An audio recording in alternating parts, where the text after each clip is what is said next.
చూసి నేను మీ సుమిత్ర ఈ వీడియోలో దోస పిండితోటి ఈ విధంగా బోండాలు వేసుకోండి. ఆయిల్లెస్ బోండాలు చాలా బాగుంటాయి. దానికోసం దోసపిండి కొంచెం తీసుకున్నాను. నేను తీసుకొని టేస్ట్కి సరిపడే సాల్ట్, కొంచెం వంట సోడా వేసుకొని ఒక పెద్ద ఆనియన్ని సన్నగా కట్ చేసుకొని తీసుకున్నాను. అండ్ అలాగే పచ్చిమిర్చి 2 తీసుకొని చిన్నగా కట్ చేసుకొని వేసుకున్నాను. కొత్తిమీర ఇవన్నీ కట్ చేసుకొని వేసేసుకొని బాగా కలిపేసి పిండిని ఒక 10 మినిట్స్ పాటు పక్కన పెట్టేసుకోవాలి.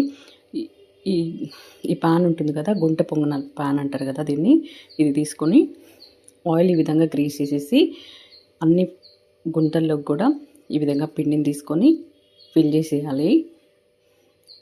ఈ విధంగా ఫిల్ చేసేసుకోవాలి అన్నిట్లోకి. ఇలా ఫిల్ చేసుకొని స్టవ్ మీద పెట్టుకొని మీడియం ఫ్లేమ్ మీద మూత పెట్టి మంచి గోల్డెన్ బ్రౌన్ కలర్ వచ్చేంత వరకు ఫ్రై చేసుకోవాలి.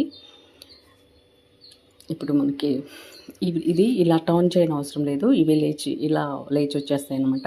ఇలా లేచినప్పుడు మనం గరిటతో ఇలా టర్న్ చేసుకుంటే సరిపోతుంది. చాలా ఈజీ మెథడ్ అండి ఇది.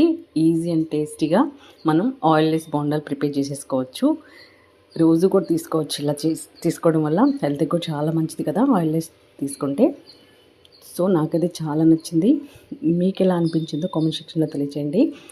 అంతే అండి, టర్న్ చేసేసుకొని మనకి ఇష్టమైన చట్నీతో సర్వ్ చేసుకోవడమే. ఎంతో టేస్టీ అయినా వేడి ఆయిల్లెస్ బోండాలు రెడీ అయిపోయి. వీడియో నచ్చితే లైక్ చేయండి, షేర్ చేయండి, సబ్స్క్రైబ్ చేసుకోండి. కొత్తగా మన ఛానల్ని చూస్తున్నట్లయితే సబ్స్క్రైబ్ చేసుకొని సపోర్ట్ చేయండి గాయ్స్. చూసారు కదా, చాలా బాగున్నాయి.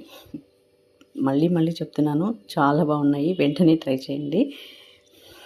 చూస్తూనే ఉండండి ఫ్రెండ్స్. Thanks for watching.